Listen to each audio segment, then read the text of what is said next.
Çfarë shkakton dhimbjen në anën e djathtë të kokës? Ja çfarë fshihet pas saj? Kur dhimbja përqendrohet vetëm në anën e djathtë të kokës, ajo mund të ketë shumë shkaqe, nga të lehta e të përkohshme, deri te ato që kërkojnë vëmendje mjekësore. Dhimbja vetëm në anën e djathtë të kokës është mjaft e zakonshme dhe shpesh shoqërohet me lodhje, të përzierja, ndjeshmëri ndaj dritës dhe turbullim të shikimin. Sipas Organizatës Botërore të Shëndetësisë, rreth 50% e të rriturve në botë përjetojnë çdo vit të paktën një episod dhimbjeje koke, duke e bërë këtë simptom ndër më të shpeshtat. Shkaqet e dhimbjes së njëanshme të kokës janë të ndryshme dhe mund të jenë neurologjike, vaskulare, muskulare apo edhe të lidhura me mënyrën e jetesës.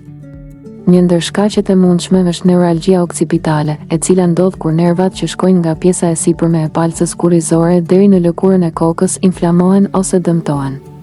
Kjo shkakton dhimbje therrse në pjesën e pasme të kokës dhe qafës, shpesh edhe pas syrit, si dhe ndjeshmëri ndaj dritës. Një tjetër shkak është arteriti temporal, që prek arteriet e kokës dhe qafës, kryesisht të personat mbi 50 vjeç. Ai shfaqet me dhimbje të forta në tëmbë, ndjeshmëri të skalpit, dhimbje gjatë përtypjes dhe ndonjëherë humbje të përkohshme të shikimit.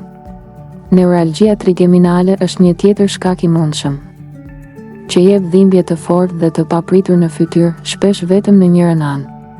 Ajo ndodh kur nervi trigeminal në bazën e trurit irritohet dhe shkakton dhimbje të tipit goditje elektrike, që zgjedh nga disa sekonda në minuta. Në raste të tjera, dhimbja në anën e djathtë të kokës mund të vijë nga përdorimi i tepruar i barnave kundër dhimbjes si paracetamoli, aspirina apo ibuprofeni. Ky fenomen, i njohur si dhimbje koke rikthyese, ndodh kur përdorimi i medikamenteve bëhet i shpeshtë dhe e bën trupin më të ndjeshëm ndaj dhimbjes. Sipas OBSH-s, është një nga format më të zakonshme të dhimbjeve sekondare të kokës. Dhimbja në anën e djathtë të kokës mund të lidhet gjithashtu me migrenën, dhimbjen e tipit kluster, tensionin muskulor në qafë ose shpatulla, infeksionet e sinuseve, çrregullime të shtyllës kurrizore, lodhje, urije apo edhe ndryshime të nivelit të sheqerit në gjak.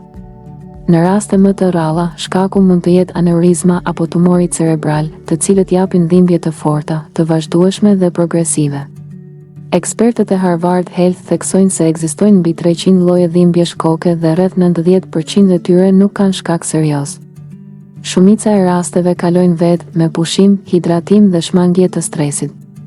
Megjithatë, duhet të kërkohet ndihmë mjekësore nëse dhimbja shoqërohet me turbullim shikimi, konfuzion, temperaturë, ngurtësi të qafës, mpirje, dobësi në njërin anë të trupit, vështirësi në të folur ose pas ndonjë dëmtimi të kokës.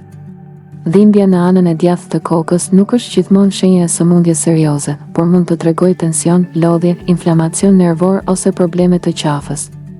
Nëse përsëritet, përkeqësohet ose shoqërohet me simptoma neurologjike, është e rëndësishme të bëhet kontroll mjekësor për të përcaktuar shkakun dhe për të përjashtuar sëmundje që kërkojnë trajtim të posaçëm. Në qoftë se ju ka pëlqyer kjo video, ju lutemi klikoni butonin subscribe për më tepër.